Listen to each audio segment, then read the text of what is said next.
There is this famous Google interview question that everyone gets wrong. You're shrunk down to the size of a nickel and put into a blender. The blades will start spinning in 60 seconds. So what do you do? I would like to think I could duck down and miss the blades. Break the thing at the bottom, maybe? Push the blade. Ask nicely for the blender not to be turned on. Tie my clothes together and then use it as a rope, I guess? If I was lighter, I could maybe catch a draft up. Just accept defeat. I mean, I'm the size of a nickel. What quality of life is that? Okay, resonance. I'm gonna run to one wall, push on it, run to the other wall, push on it, run to the other wall, so I'm gonna tip the container over. Honestly, the thing I would think about is trying to get to the very center of the blades. It's spinning around me, but the actual RPM is probably not that high if I'm standing in the middle. I tie my clothes to one of the tips of the blades. As it's starting up, I get it to swing me around, and then I woo! But these answers don't cut it. Now, I first heard about this problem in this book. It describes how each year Google received about 3 million applications, but they would only hire 7,000 people. That's a 0.2% acceptance rate. So one way to screen out millions of applicants was to use brain teasers. And the interviewers would make these up for fun. We didn't get a list at that time of what questions to ask. We would share questions among each other. Some of them gained traction. Questions like, how many golf balls can fit in a 747? Or how much should you charge to wash all the windows in Seattle? But the blender question really stuck with me, and I'm not alone. You just lay back, enjoy that breeze. The best model in the world is only gonna run maybe 10 or 11 hours. So we're getting out, and when we do, we're better off for it because whatever doesn't kill you makes you stronger. The question has been hotly debated in Reddit comment sections. There are so many different answers, but which one is the best? I'll try to hide underneath the blades, I guess. Hide under the blade, probably. Great first reaction, but maybe that doesn't solve your problem entirely. Now you're just stuck inside of a spinning blender. So maybe you want to escape. Can I climb the walls? Are there defects in the walls that are sufficiently large for me to grip onto? Do I have van der Waals forces that are strong enough to connect me to the wall? Am I essentially a tiny gecko? A gecko can stick to the wall of a blender even though neither its foot nor the glass are charged. The gecko's foot has to be pressed firmly against the glass, so its atoms are within a few nanometers of the glass atoms. Then, at any moment, one atom's electrons aren't uniformly spread about the nucleus. They might be slightly more on one side than the other. This makes the atom momentarily slightly positively charged on one side and slightly negatively charged on the other. The glass atom next to it experiences the pull of this charge imbalance, and so a similar charge imbalance is induced on the glass atom. And therefore, the electrons in the glass atom are drawn to the nucleus of the gecko atom and vice versa. So there is a very weak attractive force between neutral atoms. This is known as a van der Waals force, and it's what makes geckos stick to walls. It's the same force that holds graphite together. There's no actual bonding between the layers of graphene in a pencil. It's like a stack of paper. The layers only stick because of van der Waals forces. Now, these forces are pretty weak, but since we're so small, maybe they'd be enough to help us climb out. This I can almost certainly say. We wouldn't be sticky at that scale. And that's because the van der Waals type interactions are still small. And I studied cloning, so that of these types, cockroach and gecko, it turns out that you have to get very special to do that. Geckos have millions of tiny branches on their feet that increase their surface area and allow them to mold to surfaces. Our hands aren't like that. But ants and cockroaches don't rely on van der Waals forces, and they can still climb up walls. So maybe a miniature human could too. The mechanism of a cockroach foot, and I used to know all about cockroach feet, is absolutely gorgeous. Same with a ant, by the way. There's two little claws, the intarsal claws. Those are the things that slap down on a surface and really do slap when they're climbing, meters a second. Thwack, engage, despite having no adhesion, have very sophisticated frictional attachment. Those claws can grip almost anything, even glass. While glass feels smooth to us, it's actually covered in tiny surface imperfections, and at insect scale, these features are significant.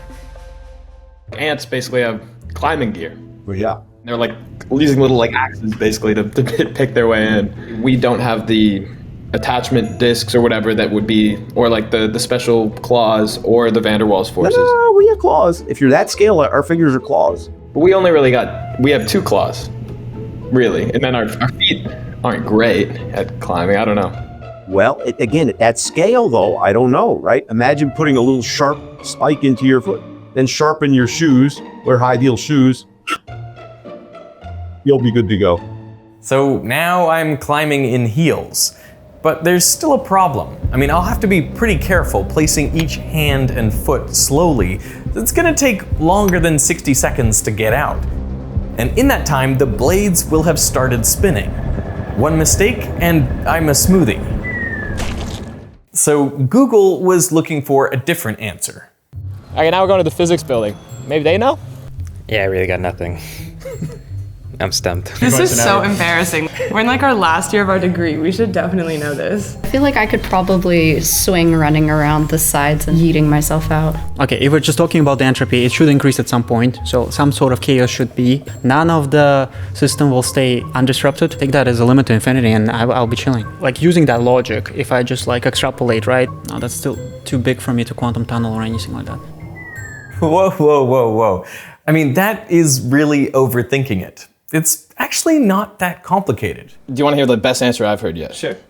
Just jump. Just jump?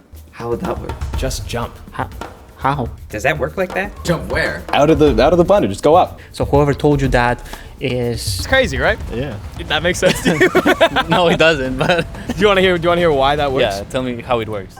Jumping out of a blender seems impossible because at nickel size, the wall of a blender is 15 times your height. It'd be like leaping over an 8-story building. But watch these clips.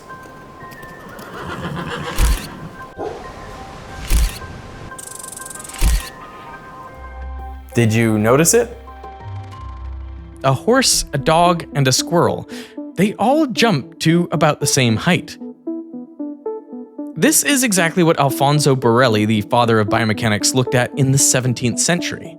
As he put it, in the same conditions, smaller and lighter animals make bigger jumps relative to their body, if the other conditions are equal, and indeed the limbs and the other organs are in the same proportion. The dog will jump as far as the horse. Now, sure, there is variation. A species whose survival depends on jumping will be optimized for it, while others, like turtles and elephants, they don't jump at all. But when you consider the huge variations in size, I mean, a horse is 1,500 times heavier than a squirrel. It's incredible that they jump to around the same height. And it's not because squirrels are super muscly or something. Horses and squirrels have similar muscle to weight percentages, and insects have even less muscle relative to their weight. Why do you think an ant can lift 50 times its own body weight? Like, is it any more muscular? No, you guys hit the gym, come on. Like, you're more muscular than an ant. So how are small things so strong? Well, if you look closely at a muscle, it's made up of tiny units called sarcomeres. They act like miniature springs. How far a muscle compresses depends on how many of these springs are in series. But the strength of a muscle depends only on how many are working in parallel. So the thicker the muscle, the more springs are in parallel and the greater the strength.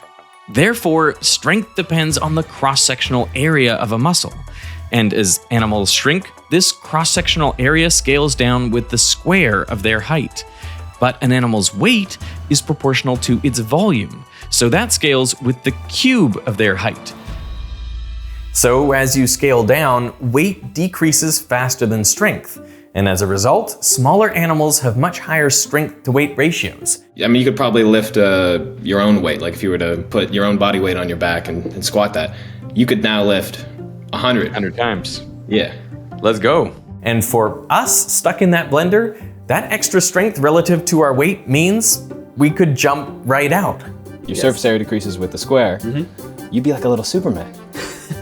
I see, okay. That's really cool. So I could jump like literally out of a blender. You could jump out of a blender. But in movies and games where people are shrunk, they almost never show it like that. Honey, I Shrunk the Kids was one of my favorite movies when I was a kid. I love that. Tiny people struggle picking up scissors. They almost get crushed by raindrops. If it was scientifically accurate, they'd actually be overpowered. Most people don't think of this when they first hear the question. The answer almost seems too simple. When you ask the right questions, you define the problem, there's some really obvious solutions that work. And that's actually true for a lot of problems in the real world too. Now, I'm all for obvious solutions, but from the start, the answer of jumping out didn't sit right with me. Even this idea of like, I'm gonna jump out of the blender, like that doesn't make sense to me, because jumping is not just like, okay, how strong you are relative to your weight, it's also timing and your kinetics and all that. So like, how long can you be in touch with the ground? How much can you apply that force in one burst, like over a really short period? Would it be fair to say you're overthinking things? You gotta suspend your disbelief somewhere. I think if you like factor in all the potential challenges a human would have, just like if they're just all of a sudden that size, they don't have like time to practice using their legs and stuff in that new environment, like I don't give them very good chances of jumping out. Sometimes there are people who make everything more complex than it needs to be. And that can be problematic. I would like to see like, you know, realistic modeling of like, we scale me down 100 times. Like, can I jump higher? Like, I want to see someone do those physics equations. Like, yeah, you could jump higher, but you couldn't jump 100 times higher, you know? So that's why we got the researchers at Georgia Tech's biomechanics lab to investigate. While they are figuring that out, let me tell you about today's sponsor, Incogni. Every time you browse the internet, sign up for a newsletter, or even just buy something online, your personal data is collected. It is stored and sometimes sold without your permission. So how do you escape? Well, with your permission, Incogni contacts data brokers on your behalf and requests, using proper legal language, that they delete your personal information. So instead of spending countless hours trying to track these companies down yourself, Incogni does all that hard work for you. Now, I started using Incogni, and within just a week, my inbox was less overrun and my phone even got fewer spam calls. After a month, my dashboard showed even more removals, companies I had never even interacted with, but who somehow had my personal information. If you want to try the easy way to escape the clutches of data brokers, visit incogni.com/Veritasium. You can click that link down in the description or scan this QR code. Make sure to use code Veritasium to get 60% off your annual subscription to take control of your data today. That's incogni.com/Veritasium. Now let's see how that simulation is coming along. Okay, so we have our simulated blender. We are 2 centimeters tall, and we have to jump at least 30 centimeters to get out. I was like, well, what about me? Like, I'm pretty, embarrassingly non-athletic. What if I do this? And I did it right here next to my desk. My partner sort of measured my jump height, and I know how much I weigh and all that stuff. So what would it look like for me?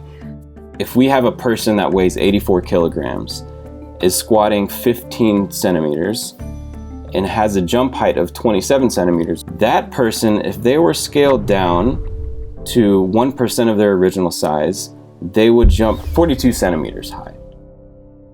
The simple simulation shows a jump height of 42 centimeters, so you would make it out. But we need to add in air resistance.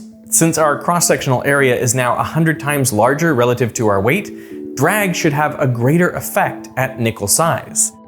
If it was 42 centimeter jump height before for the jumper, with drag, considering drag, then it's about 39 centimeters. So we do decrease in jump height a little bit. But that drag calculation is assuming you jump perfectly vertically. But what if you're a bit uncoordinated and you flip onto your side mid-jump? Well, then you're exposing 10 times the surface area, and that increases the amount of air resistance.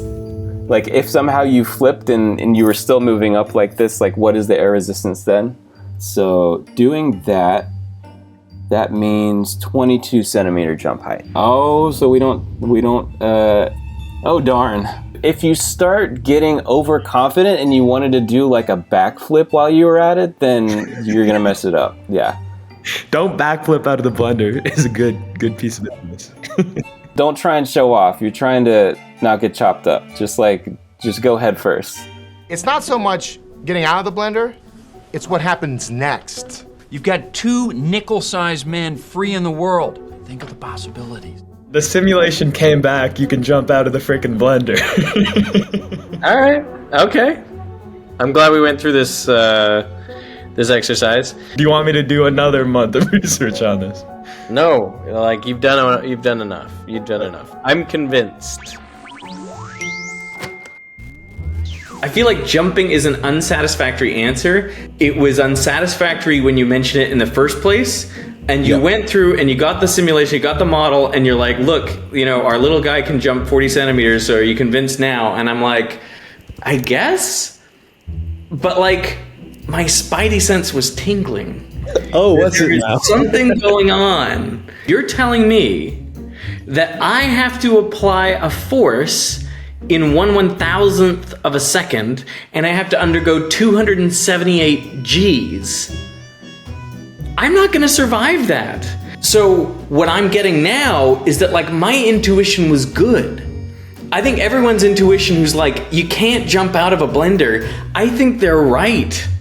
And you may say, well, that's overthinking it, but that's the whole point of the brain teaser, is to overthink it, is to get to that point where you're thinking about it in the detail of like what would actually be feasible.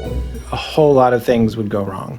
Our hearts have to generate a certain amount of pressure to get the blood, going up to our head and going all the way down. If you take the human heart and shrink it down, it's not going to be able to generate the same kinds of forces. I think there would be a catastrophe at a smaller size. Controlling air pressure inside these countless sacs inside of our lungs. There's an exquisite balance there. Now you try to take that same design and squeeze it down. I would be skeptical that you'd be able to keep the passageways open. You wouldn't even be able to think this through because you just wouldn't have the brain structures that we have. You can't fit 86 billion neurons in a nickel-sized volume. You can't scale cells down either. That's the thing. Like, cells are cells. I mean, jumping out would be, to me, seems like your only option, but I don't think you're going to be able to jump because you can't breathe and your heart can't pump blood. So you just keel over and die before you can make your jump. Okay, so if you're a biologist, you think we'd die. If you're a physicist, you can decide whether we'd be little Superman or, as I believe, incapable of fully harnessing our extra strength. What did Borelli know? He didn't even have blenders. He doesn't know the stress. But if you're an interviewer at Google, you might not even care what the answer is. I think one of the misconceptions that candidates have is when I'm asked this question, it's because they want to see if I can solve this problem. That's actually not quite right. There are 5 attributes people are looking for. There's addressing ambiguity, there's breaking down the problem, being creative, being smart, and then communication. So I guess like none of those 5 are whether it's correct. Right. We're the idiots who went and tried to figure out what's the best of those answers. Yes. Google realized that asking these types of questions didn't make much sense. Laszlo Bock, the senior vice president of people operations at Google, said this: on the hiring side, we found that brain teasers are a complete waste of time. How many golf balls can you fit into an airplane? How many gas stations are in Manhattan? A complete waste of time. They don't predict anything. They serve primarily to make the interviewer feel smart. But I just feel like there's that moment where you're like, so are you gonna admit you're wrong? And I'm like, yeah, I think this is further to like, I'm not wrong. This is crazy. This question is crazy. And I think it goes to your very point, which is that like brain teasers like this are not good ways to assess whether people know what they're talking about. So, although brain teasers aren't useful to assess job applicants, they are useful for something. I mean, every time we ask this question to people on the street, to physics students, and to scientists, they lit up. They had to try to see the world from a new perspective. And it's exactly this way of thinking that has led to some of the biggest scientific discoveries. Einstein used thought experiments to come up with his theory of relativity. Euler's solution to the Bridges of Königsberg puzzle is what inspired graph theory. And when Schrödinger wanted to illustrate his problems with quantum mechanics, he imagined a cat in a torture box. The blender question is admittedly silly, but silly questions can yield profound answers and show us new things.